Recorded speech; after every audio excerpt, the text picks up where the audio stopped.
Gente, deixa eu só explicar para você uma coisa. Esse livro não foi uma ideia. Eu não tive uma ideia de escrever um livro. Eu tive sim uma ideia, uma inspiração de pregar uma série sobre o tema ágape, porque Deus me chamou a atenção de que ágape é simplesmente o tema mais importante de toda a Bíblia. Não há nada mais importante do que ágape, o amor do próprio Deus. Não tem nada mais importante. O tema amor na Bíblia dificilmente é abordado por outro ângulo, por outro ponto de vista. Normalmente, em 90% dos casos, o amor que se fala ali é ágape. Quando você lê 1 Coríntios 13, famosa passagem de 1 Coríntios 13, o amor tudo pode, o amor tudo crê, o amor jamais acaba. Aquela palavra ali é ágape. Eu, quando lia aquela passagem, sem ter o entendimento do que é ágape, eu olhava para aquilo e falava assim: meu Deus, mas isso aqui é um sonho, isso aqui é uma utopia, isso aqui é praticamente uma ilusão. Quem é que vai conseguir amar desse jeito aqui? É um amor tudo suporta, tudo crê. Quem é que vai conseguir amar desse jeito? O amor jamais acaba. Isso aí não tem condição de ser algo prático. Até que eu entendi que Paulo não estava falando sobre o nosso tipo de amor humano natural. No grego do Novo Testamento, aliás, no grego clássico, nem necessariamente do Novo Testamento, mas no grego clássico, da época bíblica, você tinha algumas palavras diferentes que podiam ser traduzidas como amor, mas que quando você vai no dicionário para procurar a essência do que essas palavras significam, todas elas estão ligadas a amor natural, simpatia, boa educação, amor erótico entre um homem e uma mulher, amor sensual. São palavras que aparecem, e essas palavras, na sua grande maioria, nem aparecem na Bíblia. Quando a Bíblia fala sobre amor, mesmo no relacionamento entre homem e mulher, a palavra que Paulo usa é ágape. João, quando fala sobre amor, ágape. Paulo, quando fala em 1 Coríntios 13, ágape. E aí eu comecei a entender, não é uma questão de nós amarmos uns aos outros com o nosso amor natural. Por ser português, a Bíblia em português, e a gente lê em português e não conhece o original grego, a gente imagina que a gente precisa amar uns aos outros, e a gente só consegue entender amor no nível natural, no nível humano. Só que tem um problema. O amor do nível humano, ele muitas vezes está mais baseado em sentimentos do que em decisões. E o genuíno amor não é um sentimento, é uma escolha. O genuíno amor é uma escolha. Quando eu entendi que o amor é uma escolha, quando eu vi na Bíblia Jesus dando uma ordem para que nós amássemos. Novo mandamento, uma nova ordenança, uma nova regra, um novo mandamento eu dou a vocês, que vocês amem uns aos outros, como eu amei vocês. No Antigo Testamento já havia essa ordenança: amem uns aos outros, ame o seu próximo como você ama a si mesmo. Então é uma coisa imposta, é uma ordem da parte de Deus: ame o seu próximo. Se é um sentimento, seria muito cruel Jesus dizer para nós: olha, amem uns aos outros como eu amei vocês. Mas Jesus, como é que eu vou fazer isso se eu olho para aquela pessoa e ao invés de sentir por ela amor, a minha vontade é pular no pescoço dela e esganá-la? Como é que eu vou amar essa pessoa se eu não sinto esse amor? O que eu sinto por ela é vontade de matá-la, é vontade de me afastar dela. Eu não consigo amar essa pessoa. E a gente vive na igreja, a maioria das pessoas vive na igreja com um nível extremamente superficial de amor. Extremamente superficial. É um amor que está no nível apenas da boa educação, que no grego é o storge. O storge é uma afinidade, uma simpatia, que você age por boa vontade, por boa educação. Storge, o incrédulo também consegue exercer. A pessoa que ajuda uma senhora no supermercado, que está com uma sacola muito pesada, e ajuda ela a levar aquela sacola até o carro, está exercendo Storge. Pode ser traduzido como amor. Você também pode traduzir a mesma palavra Storge como apenas boa educação, mais nada. E a gente, muitas vezes na igreja, nós amamos uns aos outros com base em sentimentos. Eu simpatizo muito com o pastor Reinaldo. Com a pastora Fernanda, a coisa já não bate muito, então eu só dou aquele cumprimento. Paz do Senhor, irmã. Aleluia. Com licença. E já sai fora. Até que eu comecei a entender que o amor é uma escolha. O amor não é um sentimento. O amor é uma escolha que gera sentimentos. Pegou aí? Então pode dizer amém. Aleluia. O amor é uma escolha. O amor não é um sentimento. Ele é uma escolha que gera sentimentos.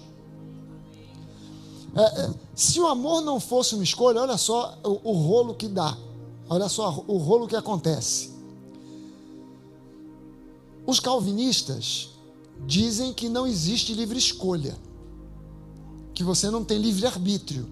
O livre-arbítrio não existe. O que você tem é livre agência. Livre agência, ou seja, liberdade para agir, mas você não tem liberdade para escolher. Só que isso, em filosofia, a gente chama de um paradoxo irreconciliável. O que é um paradoxo irreconciliável? São duas afirmações que uma anula a outra. Não tem como reconciliar uma com a outra. Então, se eu não tenho livre escolha, mas tenho livre agência, como é que eu posso agir se eu não escolhi o que eu vou fazer? Eu tenho diante de mim duas coisas. Eu tenho aqui um objeto azul e um vermelho. Eu tenho que escolher um dos dois. E eu decido não escolher nenhum nem outro. A minha não escolha é uma escolha. Eu escolhi não escolher. Então, é impossível ter livre agência sem ter capacidade de livre escolha. Os calvinistas, mais uma vez, dizem assim: o único ser humano que teve livre escolha foi Adão. Depois de Adão, nunca mais ninguém teve. Aí eu, argumentando com um calvinista, eu disse: interessante, a gente herdou de Adão a genética. Então, de Adão não foram gerados girafas, foram gerados outros seres humanos, porque a genética humana que Deus colocou em Adão é uma genética que faz com que os gametas de Adão, juntando com os gametas de Eva, produzam não girafas, coelhos ou cachorros, mas produzam outros seres humanos. Então, todo ser humano herdou de Adão 2 pernas, 2 braços, uma cabeça, um tronco, e ninguém nasce com 4 braços, 5 pernas, 2 cabeças. Todo mundo nasce. Aí a gente herdou de Adão até o pecado. Até o pecado veio junto, mas a livre escolha ficou. Não entendi. Não consegui entender esse negócio. Veio tudo, até o pecado, mas a livre escolha ficou. Não deu para entender. Então, se não existe livre escolha, então, você e eu fomos criados por Deus como robôs. Deus colocou em nós uma programação que faz com que nós digamos a Ele: eu te amo. Quem aqui tem o hábito de vez em quando, dizer para Deus: Senhor, eu te amo? Só nós 4? Peraí, deixa eu saber, deixa eu entender se eu estou na nova igreja de Atlanta. Peraí, quem tem esse hábito de dizer para Deus de vez em quando assim: eu te amo? Né? De vez em sempre, né? Eu te amo. Se você diz isso como um robô, porque Deus te programou, deixa eu te fazer uma pergunta. Se eu criasse um aplicativo que só fizesse uma coisa, só uma coisa, apenas uma coisa, fosse um aplicativo que falasse uma frase, você clicava no aplicativo, ele abria e você programava, você escolhia para dizer somente: eu te amo. Você podia escolher em inglês, em português, em alemão, em japonês, em línguas estranhas, o que você quisesse. Ele ia dizer só isso: eu te amo. Voz de homem, voz de mulher, a voz que você quisesse, você programava, e você poderia programar o número de vezes que isso ia dizer para você por dia. O aplicativo, você botava lá: quero ouvir 1000 vezes por dia uma voz me dizendo: eu te amo. E 1000 vezes por dia o teu celular diz no teu ouvido: eu te amo. O que você prefere, esse aplicativo ou uma pessoa de carne e osso, sincera, ao seu lado, olhando nos seus olhos, dizendo para você: eu te amo. Reinaldo, o que você preferia, o aplicativo ou a Fernanda? Olhando para você e falando assim, te amo. O que tu prefere? Prefere aplicativo? Ah.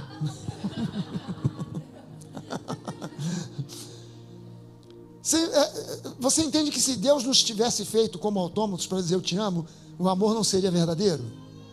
Seria apenas um programa e Deus seria um cara carente que criou um monte de gente para dizer aí, programou um monte de robôs para dizer eu te amo, para ele se regozijar diante dos anjos. Está vendo? Olha só, olha para eles lá. Eu te amo, Senhor, eu te amo. Olha só, como está suprindo a minha carência. Deus é carente?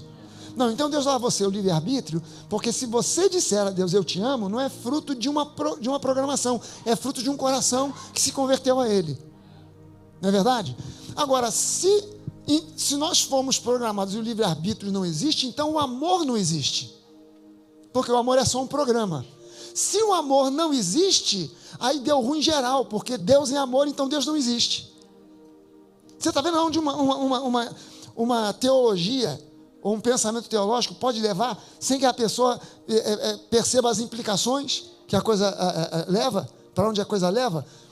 E a Bíblia diz para nós lá em João 3,16, que é um versículo que todo mundo conhece, porque Deus amou, agapao é o verbo, ágape é o substantivo, o verbo ligado a ágape é agapao, porque Deus agapao, amou o mundo, não um grupo, não uns poucos, não meia dúzia, não a igreja, mas amou agapao de tal maneira, amou o mundo de tal maneira que ele deu seu Filho unigênito, para que todo aquele, não também uma meia dúzia, não um grupo de escolhidos, não os predestinados, mas para que todo aquele que nele crê não pereça, mas tenha a vida eterna.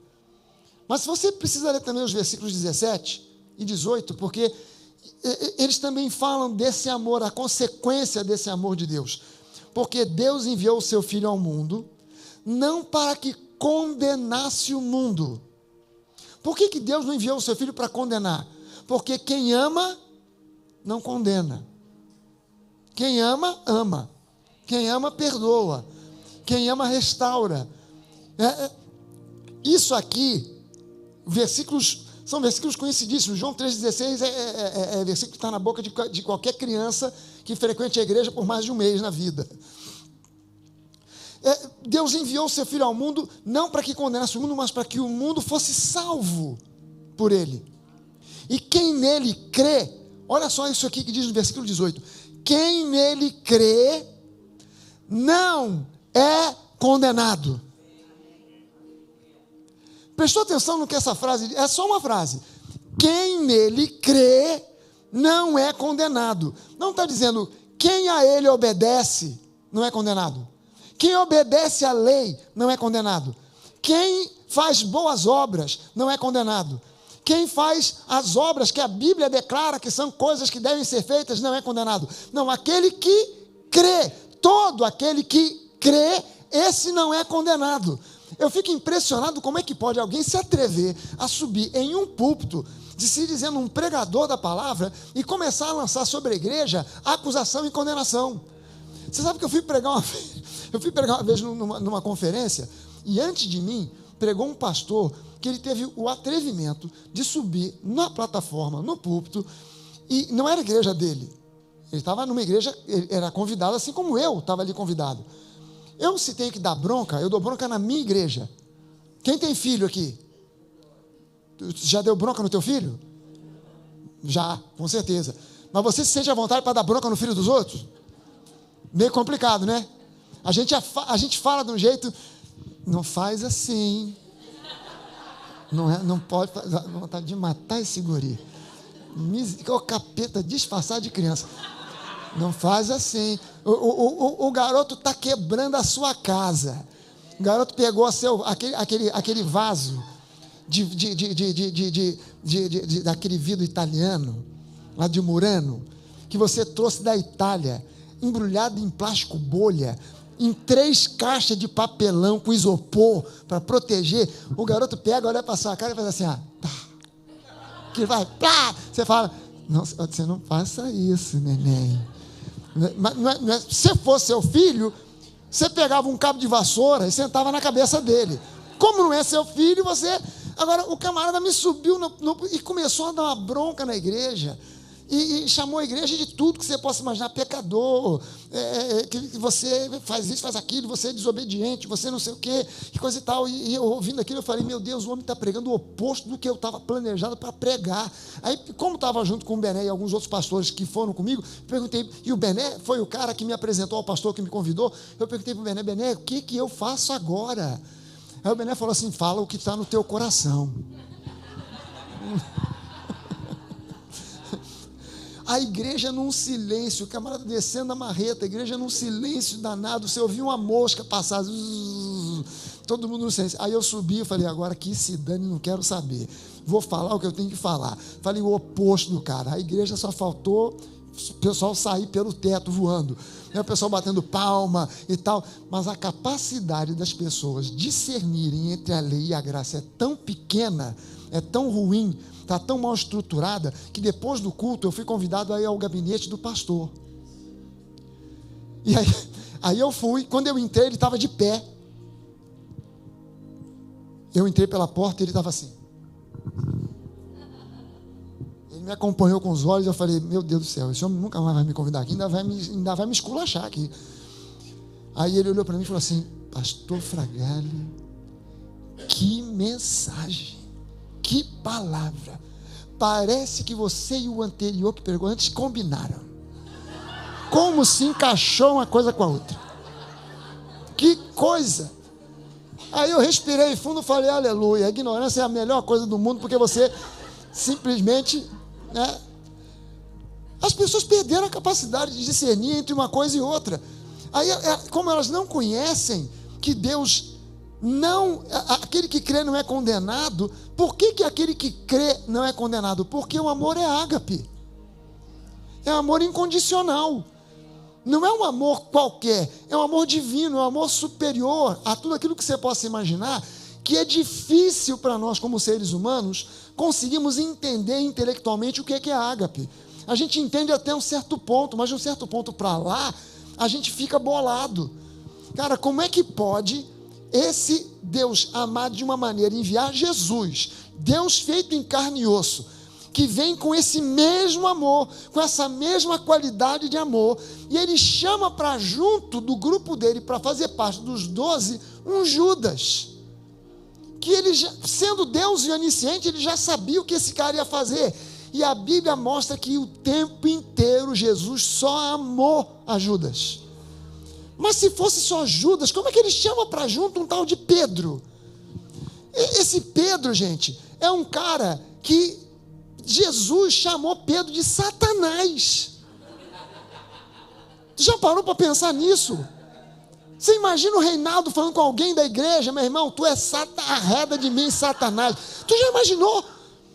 Mas Jesus falou assim para Pedro, arreda de mim, Satanás, porque você não está conjecturando as coisas de Deus. Sai fora, Satanás. Eu imagino a cara de Pedro, gente. Estava junto, estava no bolo. Um Tomé. Gente, o justo viverá pela fé, menos Tomé. Tu imagina, gente, está vindo andando sobre as águas, o que é? É um fantasma, é um fantasma. Não, sou eu, Pedro, sou eu, Jesus. Senhor, se és tu, me manda aí ter contigo. Venha. Tu imagina, Pedro está saindo e Tomé, Pedro, vai não, furada. Estava lá no bolo. Por quê? Porque Jesus amou aquelas pessoas de modo incondicional. Incondicional.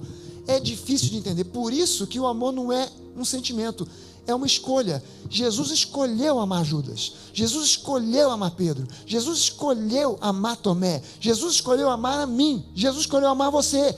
Eu, se fosse Deus, eu não me chamava. Eu não me chamava para o ministério. Eu ia olhar e falar assim, tem gente melhor, tem gente mais capacitada, tem gente mais preparada, não vou chamar esse cara, porque esse aí não dá. Eu não me escolhia, mas Deus me escolheu. Vai entender. Não fica com essa cara assim todo feliz, não, porque ele te escolheu também. Você sabe quem nós somos? Nós somos os improváveis de Deus. Nós somos os improváveis. Cara, eu não vou contar a história para você, mas eu olho para o Reinaldo, olho para mim e eu falo, gente, se a gente se conhecesse naquele tempo, ia dar um ruim danado. A gente ia se juntar e só ia aprontar, mas ia ser o inferno no Rio de Janeiro. Ia ser o capeta e o diabo, andando de braço dado para cima e para baixo. Ia ser um troço do inferno. Não ia dar certo. Não ia dar certo. Mas eu fico olhando para cada um de vocês e cada um de nós tem uma história. Cada um de nós tem a sua história. Sabe, você se aproximou de Deus por alguma razão, por algum motivo, fez você se aproximar. De alguma forma, mas você não merecia. Ah, pastor, mas eu não fui como você. Eu não era o diabo, eu não era o capeta, eu era pessoa super comportada, eu sempre tirei nota boa na escola, sempre passei de ano, sempre obedeci meu pai, minha mãe, nunca tive problema nenhum, mas você era um pobre, miserável pecador. Você tinha natureza pecaminosa. Você tinha a natureza que fazia de você um associado ao diabo. Pastor, eu tão comportado, nunca fiz nada de errado, não fumava, não bebia, não ia para balada, não ia nada, sempre em casa, bonitinho, mas você tinha a natureza pecaminosa que fazia de você um associado ao inferno, ao diabo. E Jesus vem, e sem pedir licença a você, sem cobrar nada de você, simplesmente por amor, Ele vai à cruz do Calvário e ali Ele faz uma cirurgia espiritual em cada um de nós. O pessoal fala muito em cirurgia espiritual, né? Vou no centro espírita fazer uma cirurgia espiritual. A verdadeira e única cirurgia espiritual que foi feita no universo foi Jesus que fez, removendo de você a velha natureza, a natureza pecaminosa, e fazendo um transplante, colocando agora uma nova natureza, a natureza dEle. Gente, é um transplante que Jesus fez. Ele tirou a natureza ruim, doente, podre, pecaminosa, e transplantou para você a natureza dele. É como se Jesus tivesse tirado um rim dele para dar para você, que estava sem nenhum. Meu Deus, Ele deu para nós a natureza dele. Por quê? Porque Ele nos amou de tal maneira que Ele veio com essa intenção. Eu não vim para julgar, eu vim para salvar todo aquele que crê. E aquele que crê em mim não é condenado. Gente, o cristianismo, ele tem uma característica de um diferencial tão grande em relação a qualquer outra coisa que você possa chamar de religião, que não dá nem para chamar o cristianismo de religião. O cristianismo não é uma religião. Não tem outro modo de classificar, porque o cristianismo não é uma filosofia. Dá para filosofar com a Bíblia? Dá. Mas a filosofia não é. O cristianismo não é religião. Dá para fazer do cristianismo uma religião? Dá. Mas é religião? Não, não é. O que o cristianismo é? O cristianismo é relacionamento com um Deus vivo que simplesmente nos amou, ponto. Não tem porquê nos amou. Nos escolheu. Antes da fundação do mundo, só, acabou. Não é, ele poderia colocar uma vírgula, né, e dizer, olha, o cristianismo é relacionamento com Deus por parte daqueles que, 2 pontos, obedecem, faz, acontece, isso, merece, coisa e tal. Não. É simplesmente, Ele amou, acabou, ponto. O que eu e você precisamos? A gente precisa dar ouvidos à voz do Espírito Santo, porque a Bíblia diz para mim o seguinte, diz para mim e para você o seguinte, que o Espírito de Deus, Ele derrama sobre os nossos corações o amor de Deus. Então olha só, eu não amo ao meu irmão, por mais que eu tenha simpatia por ele, ou antipatia, eu não amo o meu irmão porque eu tenho ágape. Eu só amo ao meu irmão, seja ele simpático ou não, porque o Espírito Santo todo santo dia, a todo minuto e a cada segundo, está derramando como se fosse uma mangueira do amor de Deus, e Ele derramando sobre mim o dia todo. Porque se essa mangueira parar, o que entra em ação agora é o amor de nível humano natural. E com amor humano nível natural, é capaz do sujeito não conseguir amar a própria esposa. Ele ama por um tempo. Mas depois, enjoei dessa, vou partir para a próxima. Agora enjoei da próxima, vou partir para a próxima da próxima. E vai viver pulando de galho em galho, e não vai se encontrar nunca. Porque no amor de Deus, presta atenção nisso aqui. No amor de Deus, isso não está no livro, estou botando para você como bônus. Se você comprou o livro, anota na última página. O amor de Deus é que define a nossa identidade em Cristo. E sem identidade, o crente está frito, porque as duas coisas mais importantes que você como cristão precisa conhecer é quem Deus é e quem você é em Cristo. Mas você só vai conhecer quem você é em Cristo se você conhecer o amor de Deus, que ultrapassa toda a lógica, todo entendimento. A gente precisa conhecer o amor de Deus derramado sobre o nosso coração diária e constantemente, para que a gente possa amar o nosso próximo, não com o nosso amor humano, também com o nosso amor humano, mas acima de tudo com o amor dele, com o amor dele. A gente não joga fora, no relacionamento entre marido e mulher, a gente não joga fora eros. O que é eros? É a palavra grega por um amor de homem e mulher, um amor que tem a ver com atração física, tem a ver com uma atração que vai além do físico, né? O camarada, de repente, a mulher, você já viu esse tipo de casal? Você olha e fala assim, como é que pode essa mulher linda desse jeito ter se apaixonado por esse cara que é feio, feito à morte? Já viu esse tipo de casal? Sou eu mesmo, pastor. A mulher linda se apaixonou por um camarada que é feio, feito à morte. Você fala assim, cara, não é só atração física, tem alguma outra coisa ali, o cara tem um jeitinho, no português como é que chama? Tem um borogodó, tem um troço que ela gostou nele, é eros, beleza? O que a gente faz? Se converter o casal, joga eros fora? Não, mas bota ágape para dominar eros. Então não amo a minha esposa só porque há uma atração erótica, eu amo a minha esposa porque além disso, nós somos irmãos em Cristo e eu a amo com o amor de Deus. E vice-versa. Então, na verdade, gente, esse é o segredo de um casamento que dura a vida inteira até que a morte o separe. Não é outra coisa. Que oportunidade para adulterar que todo mundo já teve. Não precisa levantar a mão.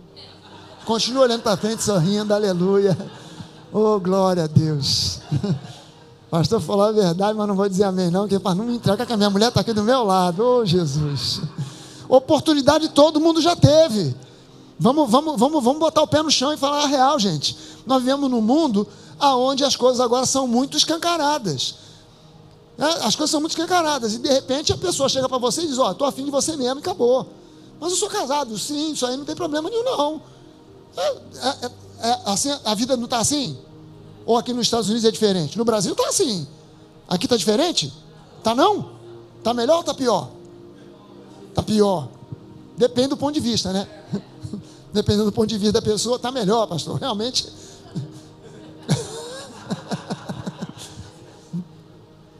Mas você está entendendo que a gente sente vontade de matar alguém que nos prejudica? Por que a gente não vai lá e não mata? Não é porque eu tenho medo de ser preso. É porque ágape me impede de fazer isso. Em ágape está a minha e a sua identidade em Cristo. Por quê? Porque Ele é amor. E a identidade dele agora é a nossa identidade. Amor? Amém? Amor. Amém? Você pode levantar uma das suas mãos e dizer isso comigo? Já não sou eu quem vive, mas é Cristo que vive em mim. Eu não amo simplesmente com o meu amor natural, mas eu amo com o amor de Deus, ágape, porque o amor dele em mim me capacita a amar todas as pessoas à minha volta. Amém. Amém. E aí, sessão de perguntas e respostas?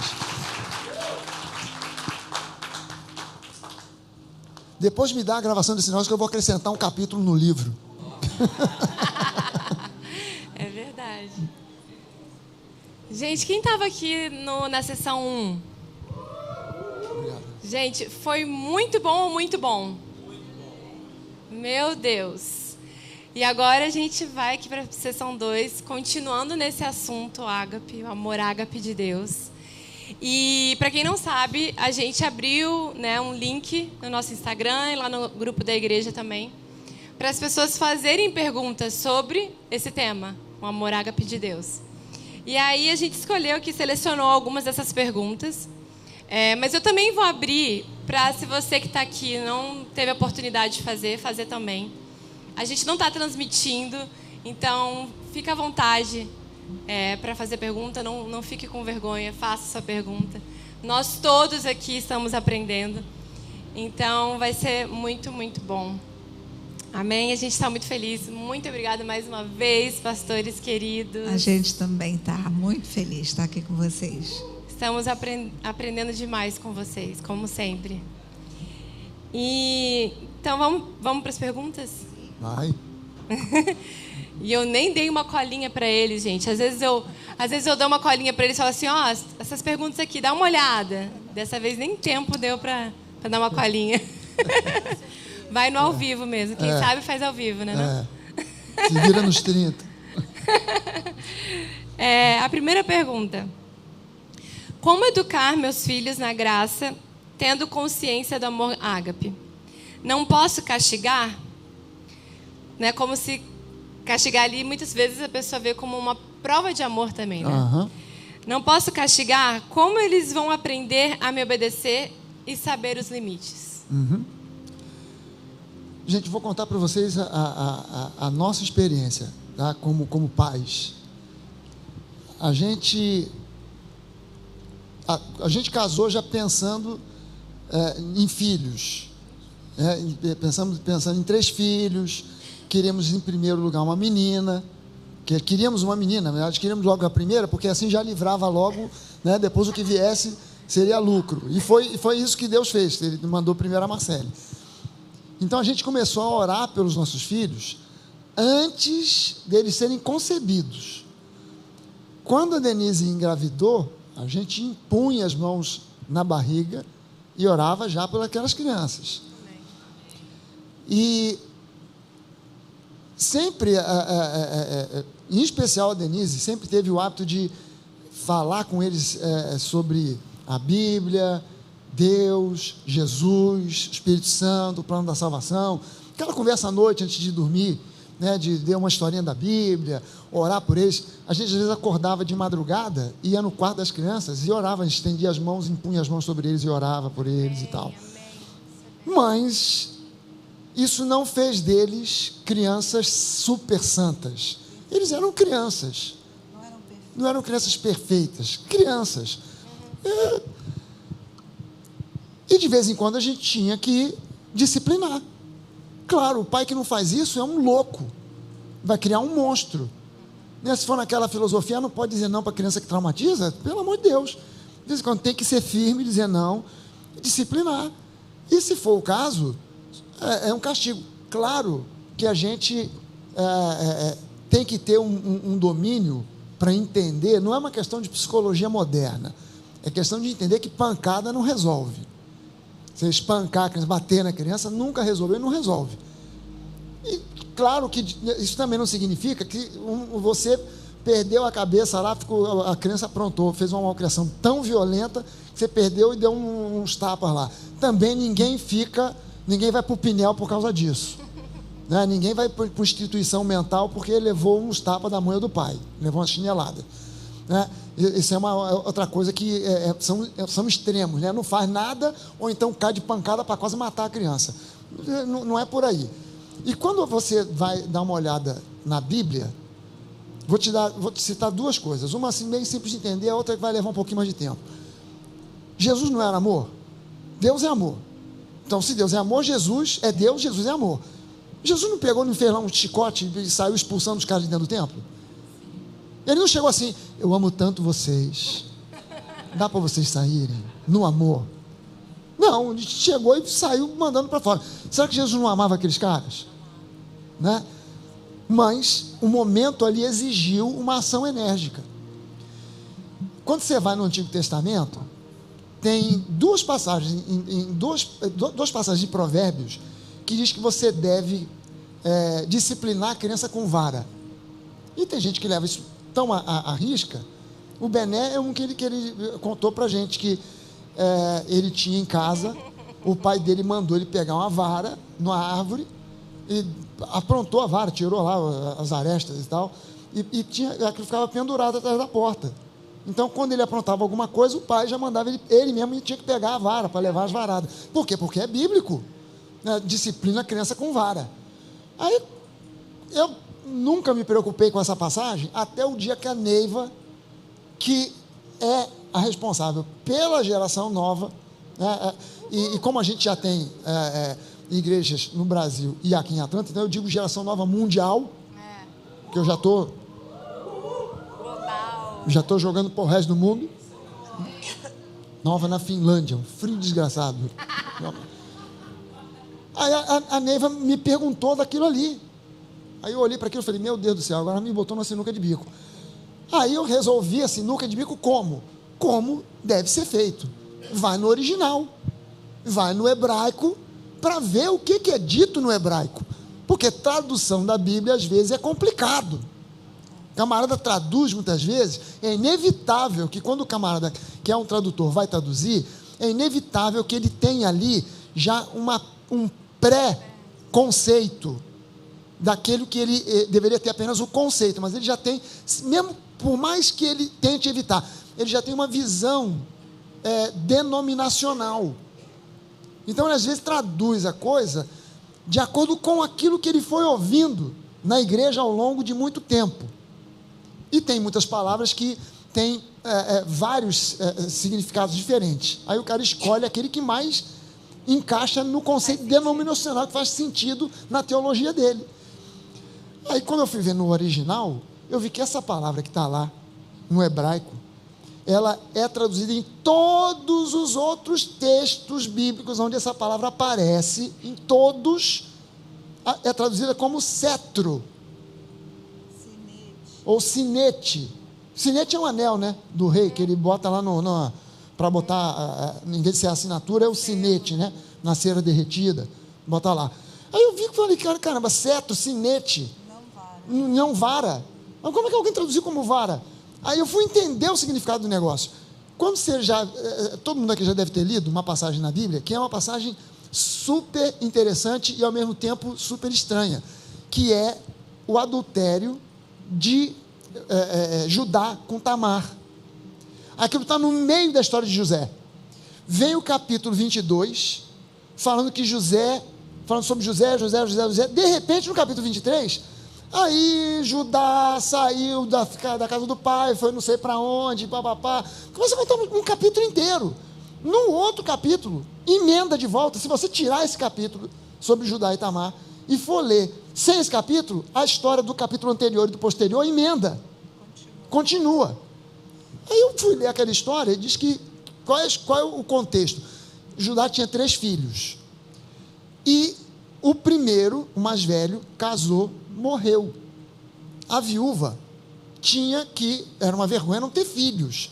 E ele morreu antes de ter filhos. Aí botou o segundo para casar com ela. O segundo não queria dar continuidade para o irmão mais velho. Então, usava lá os métodos dele para evitar de ter filho, e isso fez com que Deus se irasse contra ele e ele morreu. Ficou o mais novo. O mais novo era ainda muito jovem. Aí Judá fala para Tamar o seguinte: Tamar, vamos deixar o garoto crescer, amadurecer, é só um menino. Quando ele virar homem, aí a gente vai lá e completa essa promessa aí. O garoto cresceu e Tamar deu uma de João sem braço. Fingiu que esqueceu e deixou o garoto para lá. Judá. Falei quem? Judá. Judá fingiu que, deixou o garoto para lá.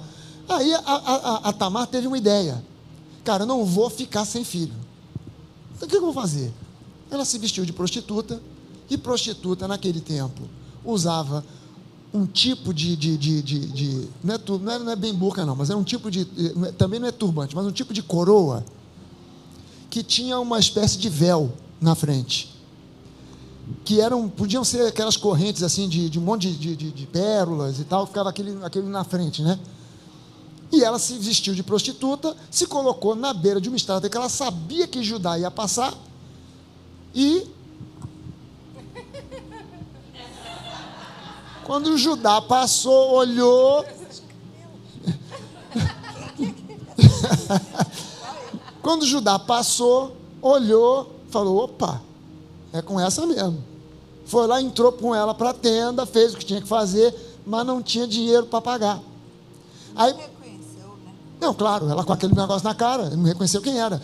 Aí ele não tinha dinheiro para pagar, fez uma promessa: olha, faz o seguinte, eu estou indo ali, mas eu vou deixar com você o meu sinete, vou deixar com você o meu cajado e o meu cordão.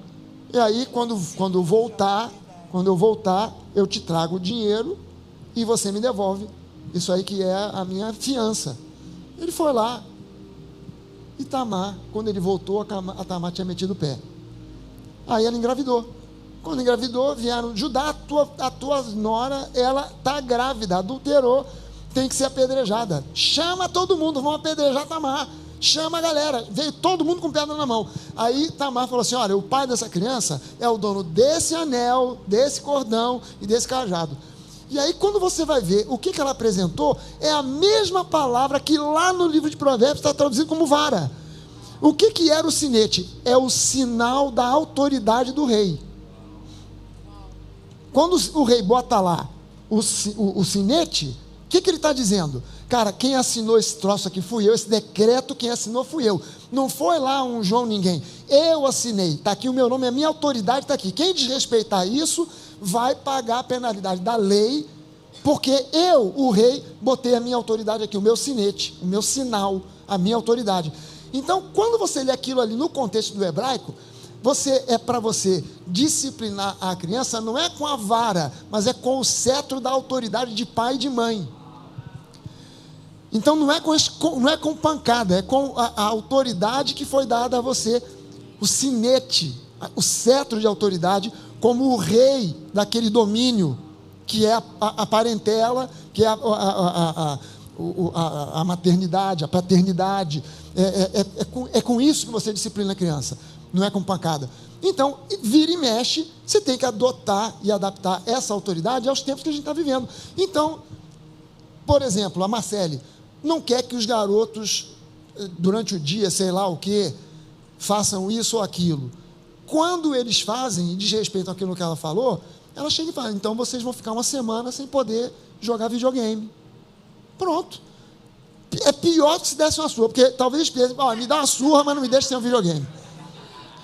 Pega a vara, pega um cabo de vassoura, me quebra, mas não me tira o videogame. Você vai ficar... O Vicente, que a gente está descobrindo que ele é geninho da música, já toca bateria, já tocou na igreja. Moleque com 10 anos, já tem 10 anos? Ele? Nem 10, 8. Com 8 anos já tocou na igreja, acompanhando os músicos da igreja. Os músicos, todo mundo olhando para o moleque, babando, ele fazendo virada, fazendo tudo lá. Caramba, aí o castigo dele: vai ficar uma semana sem tocar na bateria. Me quebra com cabo de vassoura, me bota debaixo de um caminhão, passa 5 vezes, para lá e para cá, mas não me deixa sem tocar a bateria. Não, vai ficar. Não vai ensaiar, não vai poder tocar. Então, isso é crueldade do pai? É crueldade da mãe? Não. Isso aí, se você não disciplinar, a criança vai virar um monstro. Agora, o que a Bíblia diz é isso. É que você tem que usar a autoridade de pai e de mãe. E às vezes a pancadaria tira de você até a autoridade. É porque eu, quando era criança, eu apanhava todo dia. Tinha dia que eu sabia porque eu estava apanhando, tinha dia que só minha mãe sabia porque estava me batendo. Se pisasse na bola, meu irmão, minha irmã, seja quem for, quem é que apanha? É o Maurício. Então, pau nele. Todo dia eu apanhava. Eu cresci revoltado. Aquilo não me consertou em nada. Aquilo não me melhorou em nada. Aquilo só me revoltava cada vez mais. E na minha cabeça de criança eu pensava: eu vou crescer, e quando eu crescer ela vai ver. Eu pensava: vai chegar a minha vez. Vai chegar a minha vez. Porque embora criança, eu olhava para outros adolescentes e homens, que eu olhava e falava assim: cara, o camarada cresceu, virou um homem, e a mãe dele ficou uma senhora. Então um dia também eu vou crescer, ela vai ficar uma senhora, aí ela não vai aguentar comigo. Então eu já planejava algum tipo de vingança. Aquilo não me consertou em nada, não me ajudou em nada, não ajudava em nada. E eu não sei se todo mundo que apanha muito pensa a mesma coisa que eu pensava, né? Mas, na minha cabeça, aquilo ali não causou nada de benefício. Então, por experiência, eu acho que não é o que resolve. Agora, a autoridade, eu já ouvi muita gente dizer assim: cara, o meu pai nunca me bateu, mas quando ele me olhava, só de olhar, eu já tremia todo. Eu creio também que criar filhos na graça, que é o que a pergunta é sobre esse assunto, né? Criar filhos na graça é você olhar como Deus trata com você, né? Como é que Deus nos disciplina? Com graça. Então, Ele nos disciplina na palavra, Deus não castiga ninguém. Então, a gente também tem que ter esse cuidado de não passar para as crianças um Deus castigador, um Deus que hoje te ama, mas amanhã talvez você faz alguma coisa errada, ele não te ama. Então a gente tem que ter cuidado com isso. E também não jogar um negócio para cima do pastor, né? Que tem os pais que dizem, vou falar pro pastor. Chega na igreja, a criança me olha, já se encolhe todo. Meu Deus do céu. Então Deus nos disciplina com graça, Ele nos disciplina na palavra. Então eu creio que nisso, no contexto de pais e filhos, é você usar do amor de Deus, sabe? É saber não ir com raiva, é usar essa sua autoridade, porque tem que dar limites, é saber que passar para a criança que os erros dela vão ter consequências, então ela não vai repetir isso, porque vai entender que vão ter consequências. E isso vai criando para a criança, assim, eu estou sendo disciplinada, eu estou sendo impedida talvez de fazer alguma coisa ou outra, mas porque meu pai e minha mãe me amam. É disciplina em amor, e não disciplina na raiva, disciplina no grito, é disciplina no amor, porque é assim que Deus nos disciplina. Então, crie seus filhos, você pode ter autoridade e amor ao mesmo tempo, porque a gente não está falando de autoritarismo, a gente está falando de autoridade. Dentro da sua casa, é você quem manda, não são seus filhos. Quando eles estão ali dentro da tua casa, você é a autoridade. Sacerdote para ministrar sobre eles, mas também para colocar limites, para colocar regras. Eles precisam aprender sobre isso. E eles, sabendo regras dentro de casa, eles vão saber regras na escola, saber respeitar autoridades na escola. Depois, mais tarde, há o patrão. Então, isso aprende-se em casa. Mas faça isso da forma como Deus faz com você, com graça e com amor. Chame, bota no colo, dá beijo, abraça, perdoa. Quando fala, mamãe, me perdoa, não fala, não vou perdoar não, que você fez foi muito grave. Não, peraí, Deus fala isso com você? Deus age assim com você? Quantas vezes você errou no mesmo dia? Deus perdoa a todos já. Então, é dizer, está perdoado.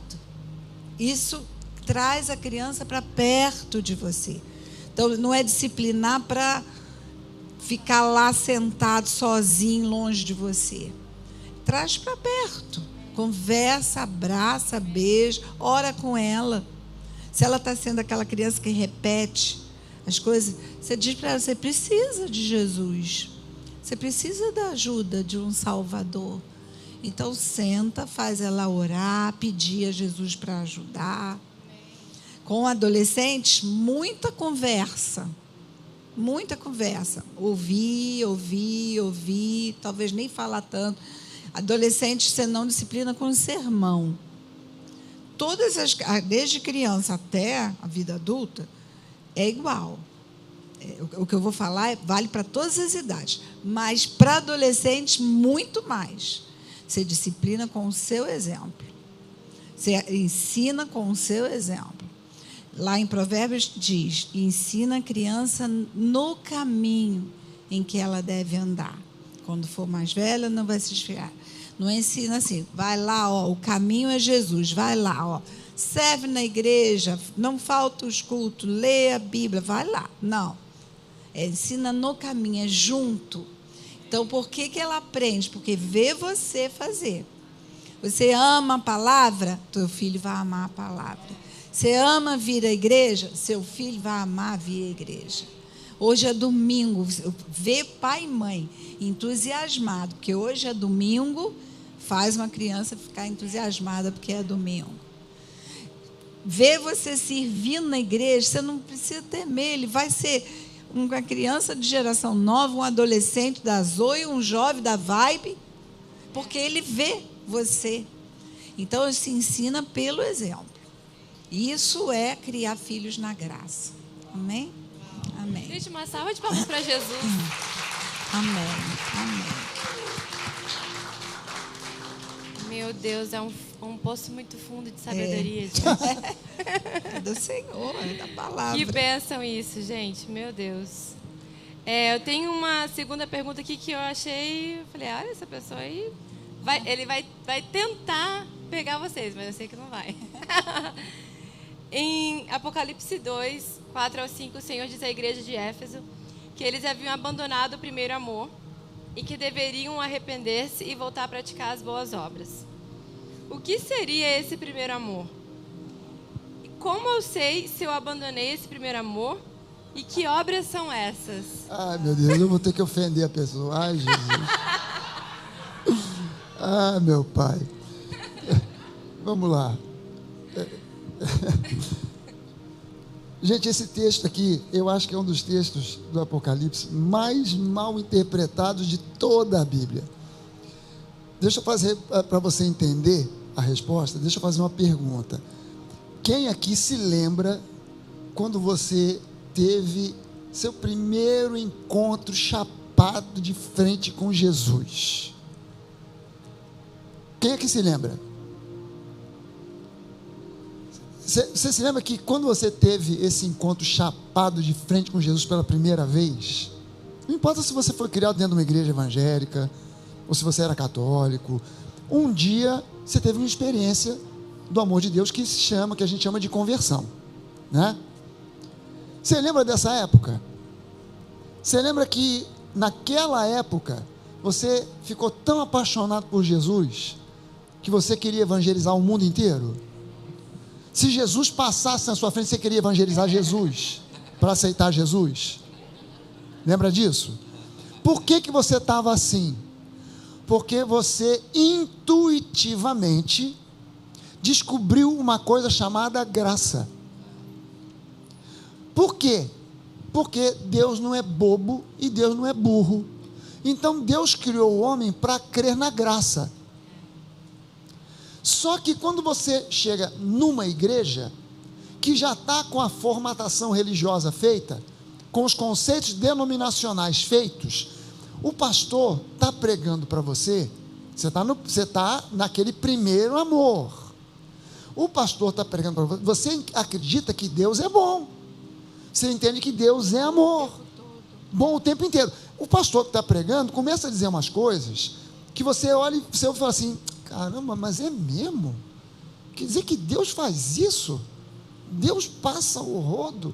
Ele deve ser, porque eu não conheço nada, estou chegando aqui agora. Ele é pastor, ele estudou no seminário, deve saber, ele conhece muito mais do que eu. Eu sou ignorante desse negócio, e ele está sabendo, então deve ser. Mas aquilo vai entrando na sua cabeça, no seu coração. É como se fosse assim. Eu costumo exemplificar o seguinte, que é um buraco redondo, e o sujeito está tentando botar uma peça quadrada no buraco redondo. Aí, como a peça quadrada não entra no buraco redondo, ele pega uma marreta, para entrar, e vai entrando, tudo troncho, tudo torto, mas vai entrando, e você vai concordando. Depois de um tempo, a peça entrou, aí você já se esqueceu daquele relacionamento lá do primeiro amor. Mas quando você ouve a graça, é como se fosse uma peça redonda entrando no buraco redondo. Encaixa com perfeição. Por quê? Porque você foi feito para acreditar na graça. Aí você ouve e fala assim: meu Deus, não é que eu sempre acreditei assim? Pastor, como é que pode? Você falou de um jeito que eu sempre acreditei desse jeito. Eu achava que eu estava maluco, eu achava que eu estava doido, que eu pensava diferente. Toda igreja que eu ia, eu ouvia: Deus é isso, Deus é assim, Deus faz assim, Deus faz assado, e aquilo na minha cabeça batia, dava um nó. E agora você falou, eu sempre acreditei assim. Por que sempre acreditou assim? Por causa do primeiro amor, e o primeiro amor é a graça. Você não se converteu porque alguém te ameaçou com a lei, você se converteu porque alguém te apresentou o amor, porque alguém te disse assim: venha como está. estou todo arrebentado, estou todo ruim, sou viciado em jogo, sou viciado em álcool, sou viciado em droga, sou viciado em sexo, sou viciado no inferno, eu estou jogado nesse mundo, desrespeitei meus pais a vida inteira, aconteci, desrespeitei meu próprio corpo, eu fumo, eu bebo, já me estraguei todo, e alguém disse para mim, venha como está. Eu falei, cara, eu não posso nem ir, porque eu só tenho essa bermuda velha, suja, eu estou cheio de sal da praia, porque eu vivo na praia, eu sou um vagabundo, eu só tenho essa sandália velha. Venha como está. Aí você vai como você está. Aí você encontra um Deus que fala para você de amor, você desmonta, porque te apresenta a graça. Você se converte. Na semana seguinte, não, agora não vem como está. Agora vem do jeito que a gente quer. Tira essa sandália, tira essa bermuda, corta esse cabelo, faz essa barba, ou não tira a barba, sem barba é pecado, sem barba também é pecado, cabelo curto é pecado, a mulher não bota essa maquiagem, e aí vão te formatando, aí você sai do primeiro amor. Sair do primeiro amor é simplesmente cair da graça, é cair da graça, é o que Paulo chama de cair da graça. Quando ele diz... Quando é que você abandonou o primeiro amor? Quando você abandonou o primeiro amor? Quando você começou a acreditar que a lei é o que está valendo. Quando você começou a ceder ao legalismo, quando você começou a ceder ao pastor manipulador, quando você começou a acreditar no pastor que dá para você as ordens e você obedece feito um coelho manso e perde a sua dignidade de cristão. Você perde a dignidade de cristão. Você vira uma peça num jogo. Você é só uma peça num jogo. E você é bem tratado se você for um bom dizimista. E você é colocado para um canto se você for um dizimista de salário mínimo. E aí você perde o primeiro amor, você cai da graça e fica sendo manipulado, vivendo ali. E aí o convite, olha, lembra da onde você caiu. Aonde foi que você caiu? Cara, foi lá atrás, quando eu comecei a acreditar que eu realmente tinha que fazer acontecer, que é meu esforço, que se eu não faço, eu não mereço, que eu tenho que merecer, eu tenho que voltar ao primeiro amor. Quando eu acreditava que Deus me amava, ponto. Eu tenho que voltar para a graça. Aliás, a palavra techuvá, que é o hebraico para arrependimento, no grego, metanoia, mudança de mente, mas no hebraico é techuvá. Techuvá, se você olhar a palavra techuvá escrita no hebraico, ela começa com um tav, que é a última letra do alfabeto hebraico, um tav. O tav é uma letra que vem de um outro, o alfabeto hebraico vem de um outro alfabeto chamado proto-cananeu. O alfabeto proto-cananeu eram símbolos. Então era um desenho de um boi, de uma cabeça, de uma casa. A letra Tav, o símbolo dela era uma cruz. Aí você tem a letra Tav, aí você tem outras 3 letras que formam uma palavra, Shuv. Shuv significa retornar, fazer um contorno e voltar, fazer uma guinada de 180 graus. Isso é Shuv. E ela termina com um Re. O Re é a 5ª letra do alfabeto hebraico, que significa graça. Então, quando você vê o que está embutido nessa palavra techuvá, que é arrependimento, você olha para as letras, você olha para a palavra, você vê a cruz, 180 graus de virada, graça. Por causa da obra da cruz, volte para a graça. Isso é arrependimento. Por causa da obra da cruz, retorne para a graça. Então, é voltar para o primeiro amor. É sair dessa vida de legalismo e voltar para a graça. Porque você foi salvo pela graça. Vai permanecer salvo pela graça, não pelas obras. Nós somos salvos pela graça mediante a fé. Não é por obras. Não é pelo que você faz, não é pelo que você deixou de fazer, é pelo que Jesus fez. Então, o que Ele fez nos deu salvação. Aí você olha ali, agora, o que são as boas obras? Cara, o que são as boas obras? Cara, boa obra é boa obra.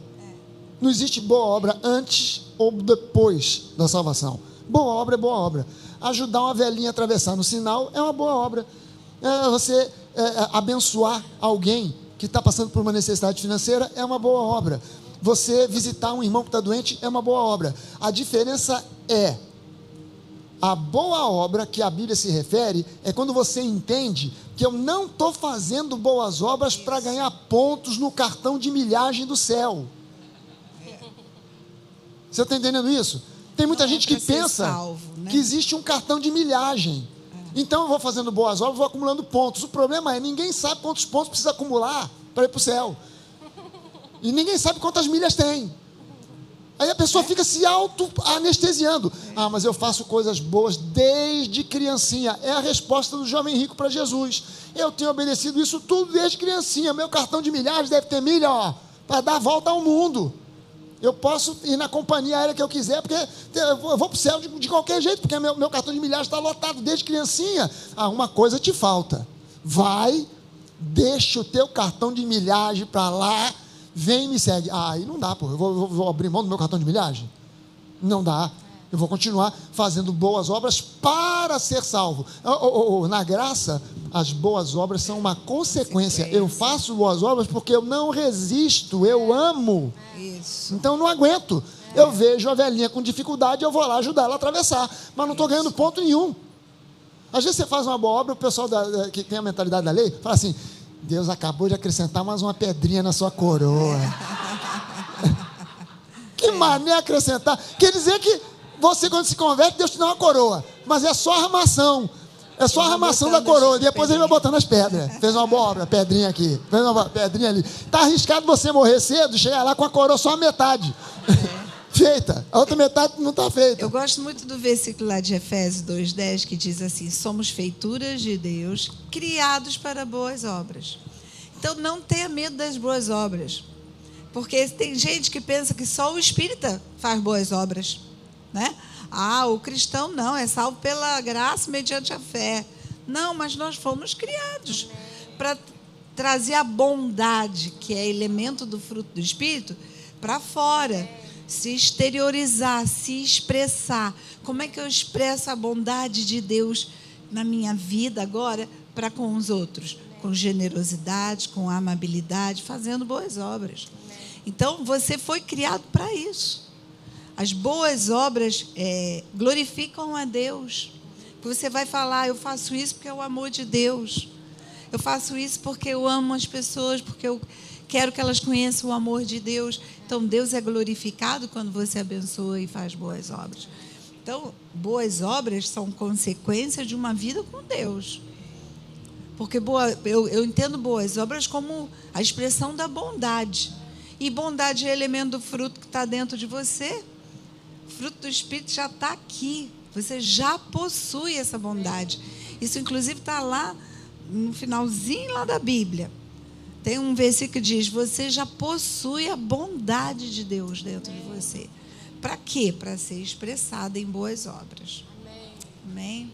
Aproveitando essa resposta e esse ponto aí que você falou, me veio na mente essa pergunta aqui, que ela é um pouco engraçada. É um pouquinho engraçada? Fala assim, o mais engraçado é que ela começou: pastor. Eu já achei engraçado. Eu lembrei do pastor. Amo a Deus.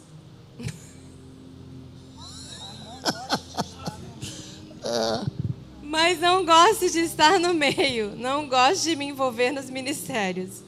O que a palavra sugere nesse caso? Ai, meu Deus, lá vou eu ter que ofender a pessoa de novo. Essa meu pessoa, pai, olha só, nada pessoal, porque a forma vou responder como a Bíblia diz.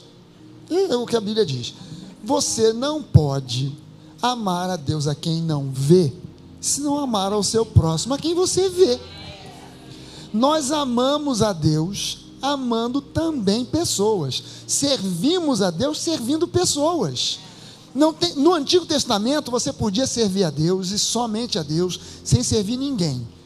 Se você fosse um levita, você não tinha que fazer absolutamente pergunta nenhuma para o sujeito que trouxesse um sacrifício, uma ovelha. Você só tinha que pegar a ovelha, cumprir todo o ritual do sacrifício da ovelha e acabou. Você não precisava amar a pessoa. Você não precisava conversar com ela, não precisava consolar, confortar, perdoar, nada. Você não precisava nem olhar para ela. Você só pegava a ovelha. Como é que é o ritual aqui? Você tem que pôr a mão na cabeça da ovelha? Põe a mão na cabeça da ovelha aí. Você não tinha que ser amoroso, não. Põe a cabeça, põe a mão aí. Mas eu queria falar com... Não vai falar com ninguém. Bota a mão. Eu queria falar com o sumo sacerdote. Tem que falar com o sumo sacerdote. Bota a mão na cabeça da ovelha. Botou? Tá bom. Então você agora pega a faca aí. Passa no pescoço da ovelha. Coitado da ovelha. Passa a faca no pescoço da ovelha, pô. Passou a faca. Acabou. Pode ir embora. Vai. Pegou a ovelha. Estou servindo a Deus. Estou servindo a Deus. Estou fazendo aquilo que o sacerdote tem que fazer. Na nova aliança, você não tem outra maneira de servir a Deus a não ser servindo o próximo. Então, como é que você...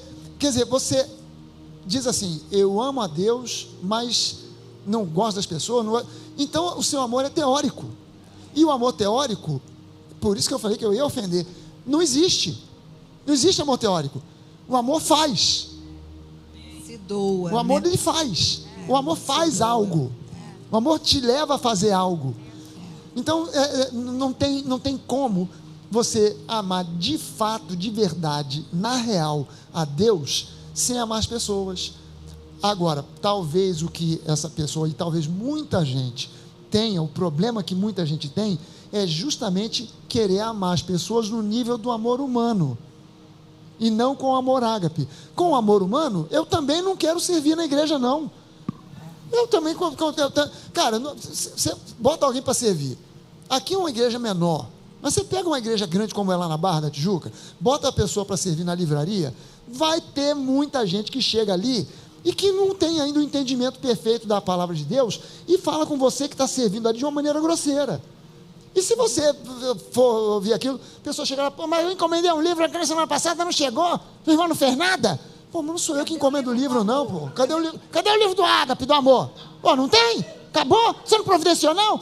Pô, mas não sou eu que encomendo o livro. Eu só estou aqui para ajudar a vender. Então, você olha para... quer saber uma coisa? Vai plantar batata, pô. Não vou mais servir coisa nenhuma de livraria, não. É ruim. Pô, estou cheio de problema em casa. Ainda vem aqui para ouvir desaforo? Adeus, tchau, um abraço. Então, mas se você vai amar a pessoa com amor ágape, cara, eu não estou amando essa pessoa porque ela me é simpática, porque ela falou comigo de um jeito delicado. Eu estou amando essa pessoa com o amor de Deus. Então eu cheguei aqui com um sorriso. Ela olhou para mim de cara feia, eu continuo sorrindo para ela. Aleluia, glória a Deus. Seja bem-vindo aí. Entra aí, pô. Fica à vontade. Porque você está amando a pessoa com a outra qualidade de amor que não é sua, não é seu. Esse amor não é seu, é o amor de Deus derramado sobre você. Então não espreme a mangueira, cara. Pelo amor de Deus. Deixa o amor de Deus se fluir. Isso aí. E amar também precisa ser expressado. Você não pode dizer, eu amo e tenho esse amor aqui. O amor tem que ser expressado com palavras. Sabe aquelas 5 linguagens do amor? Você expressa amor, elogiando, encorajando, dando força e exaltando qualidade. Isso é uma expressão de amor. Você expressa amor servindo, fazendo algo para alguém. É uma expressão de amor. Presenteando, dando tempo de qualidade. Tem mais um que agora... Autoestima, não. O toque, carinho, abraço. Então, isso são expressões, não pode ser aquela pessoa, eu amo, mas eu não quero ser abraçado, eu não quero abraçar, eu não quero servir, eu não quero falar nada de elogio para ninguém, e também não quero dar meu tempo. Mas me deixa quieta aqui, pô.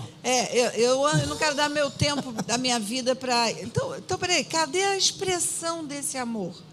Porque o amor tem que ser expressado, tem que agir, não é só falar ou dizer que existe. E outra coisa, eu vou falar várias coisas sobre isso. A cruz são 2 hastes. É essa do seu relacionamento com Deus. Você não pode dizer só que a cruz é de uma haste vertical. Sou eu e Deus, eu não quero ter comunhão com as pessoas. Não existe. A cruz tem uma trave horizontal que fala desse relacionamento de pessoas.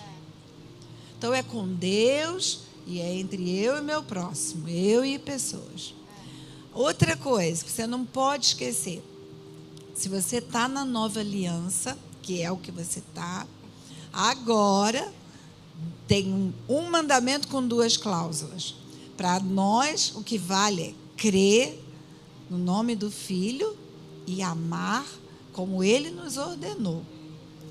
Então, se você diz, não, mas eu amo a Deus, mas não estou a fim de amar as pessoas, servi-la, me envolver com elas, me comprometer com elas, você já de cara, você não está cumprindo o mandamento de Jesus, que é amar como Ele nos amou. Aí vem a questão seguinte, então o que eu faço? Porque o que você me sugere? Não é uma sugestão, não. Isso é alguma coisa que tem que ser libertador na sua vida. Você sabe que a gente está brincando, rindo da pergunta? A gente não sabe se é uma mulher, se é um homem, mas podem ser muitos de vocês.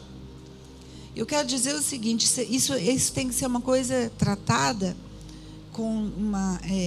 isso é vital para você amar. Porque você precisa também ser amado. E quanto mais você tiver a revelação, mais dá para você se aprofundar que Deus te ama incondicionalmente, profundamente, totalmente, completamente. Quando você tiver isso assim muito claro na sua vida, como uma revelação que cai da sua mente para o seu espírito, você vai ser capacitada a amar. Você, essa pessoa, vai ser capacitada a amar. E você, a gente vê às vezes as pessoas dizerem assim, naquela igreja ninguém me ama. Porque você, na verdade, espera que as pessoas te amem, mas você não quer dar o primeiro passo em amar. Então, a minha sugestão é faça isso como um sacrifício. Porque a palavra de Deus diz assim, eu não me lembro direito como é o versículo, mas que nós temos sacrifícios de louvor. E é mesmo, quem pode dizer assim, nem sempre eu estou a fim de louvar, não é? A gente levanta as mãos, Jesus, eu te louvo, mas só Deus sabe como aquilo está sendo, não mais um sacrifício de trazer um animal, mas é um sacrifício de dar graças a Deus pelo que Ele está fazendo, pelo que Ele vai fazer. E nesse mesmo versículo diz, e pela mútua cooperação. Então, são as 2 coisas que agora é exigir de nós. Hebreus 13. Hebreus 13. Estou tentando lembrar como começa. Você lembra? Enfim. Vai falando aí que eu vou pegar, vou abrir a Bíblia que fica mais fácil. A gente vai ler. Então, sacrifício de louvor e mútua cooperação fala do servir. Então, servir é um sacrifício. Você faz isso porque você sabe assim, eu amo a Deus, eu amo a obra de Deus. Eu tenho que amar as pessoas, então eu vou servir. Deus já tem me dado tanto, Deus tem derramado do amor dele em mim, que não tem como. Agora, eu preciso transbordar esse amor. Eu tenho sido tão amado, tão perdoado. Jesus me serve agora, lá no céu. À direita de Deus, Ele intercede por mim.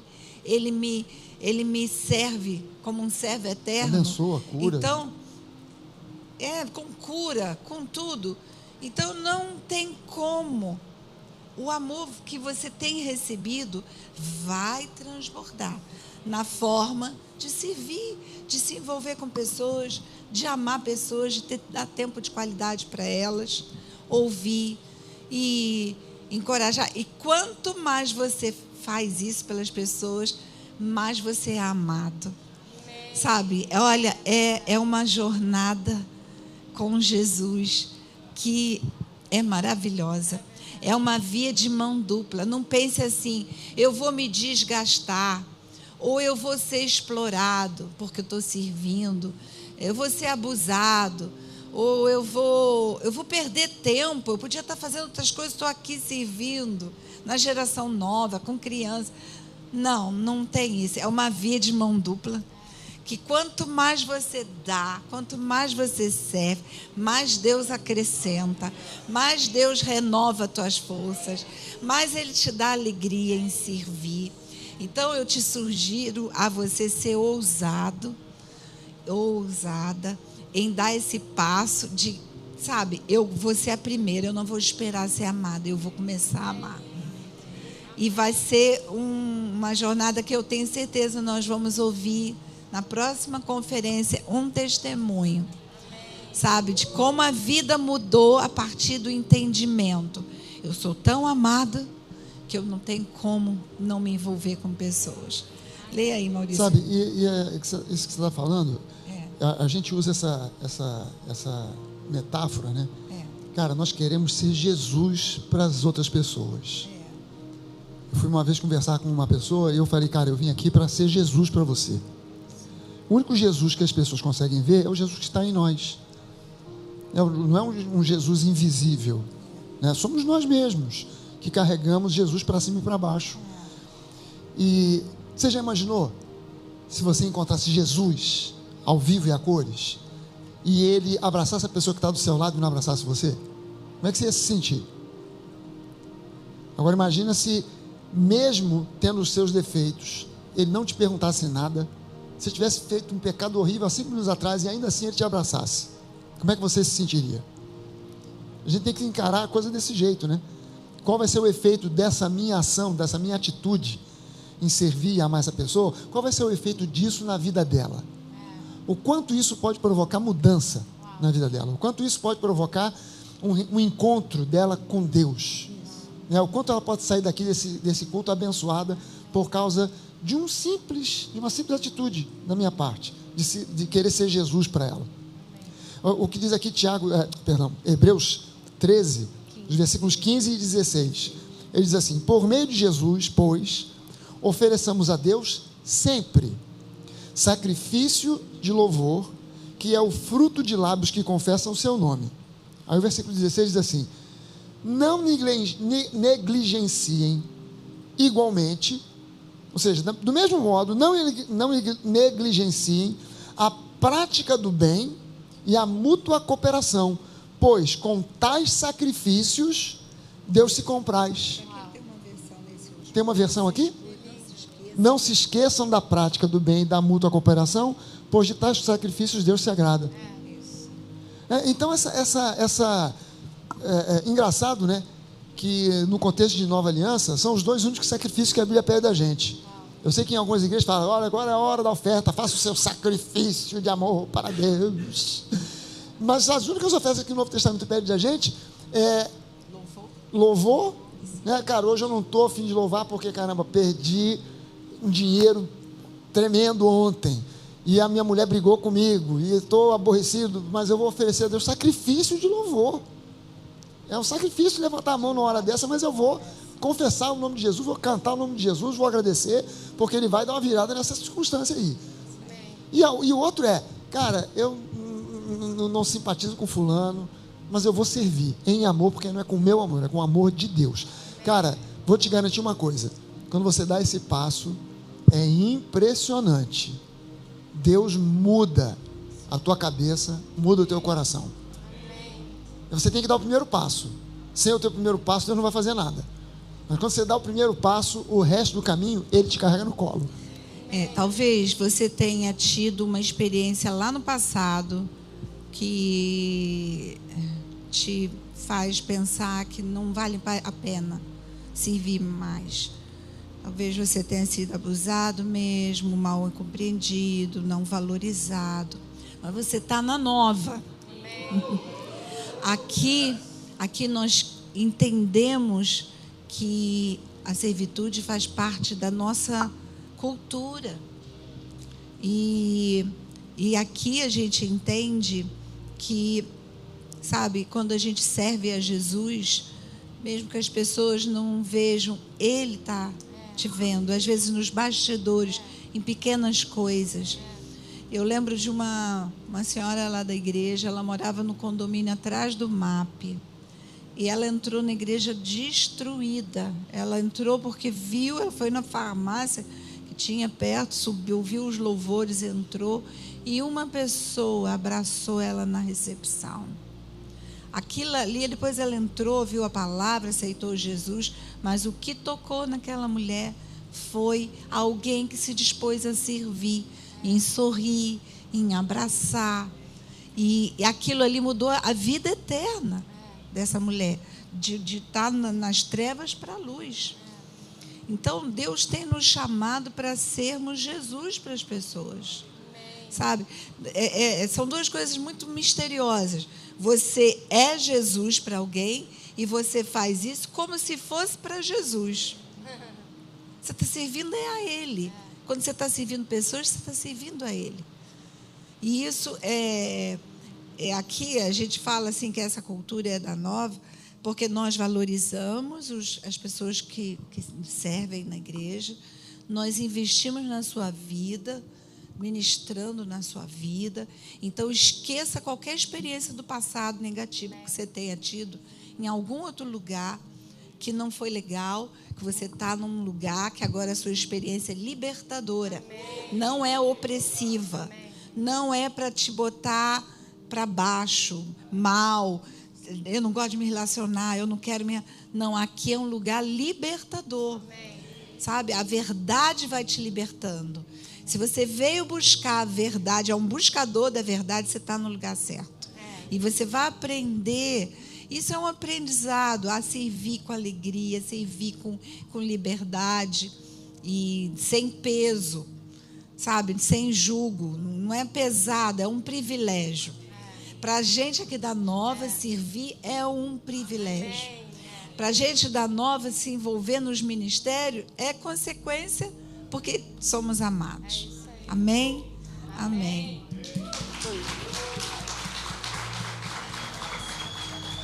Próxima pergunta. Então, gente, só para avisar, né? Todo mundo aqui sabe que a gente não tem costume de passar um pouquinho do horário, né? Como a gente está passando hoje. Mas é uma exceção maravilhosa, né, gente?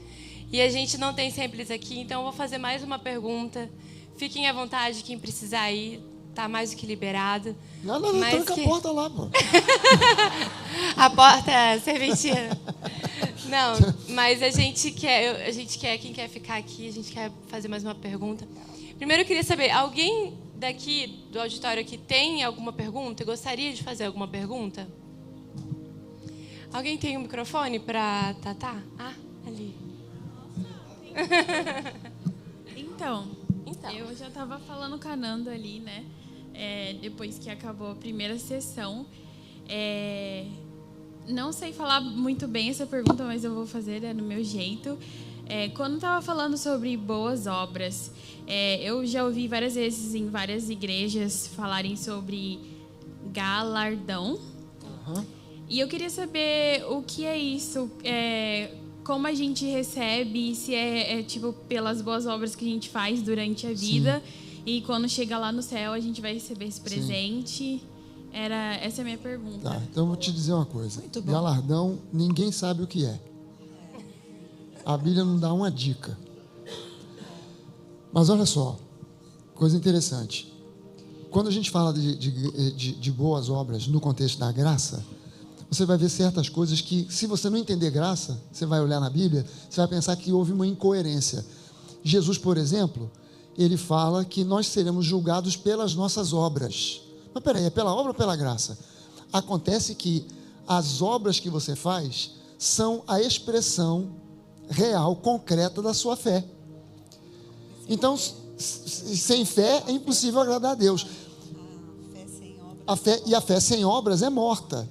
Né? Então, no momento em que, por exemplo, eu dizimo, é uma obra que eu estou fazendo, mas não estou fazendo por obrigação, estou fazendo porque eu amo a Deus. Então, aquilo é a forma concreta que mostra que eu, na minha vida financeira, não tenho restrição ao amor de Deus. Eu amo a Deus, então, cara, eu vou lá e banco, eu abençoo e faço. A questão do galardão, na verdade, não importa. E vou te dizer por que não importa. Eu não estou servindo a Deus pelo galardão. Eu estou servindo a Deus porque Deus é. Só. Porque Ele é. Só por isso.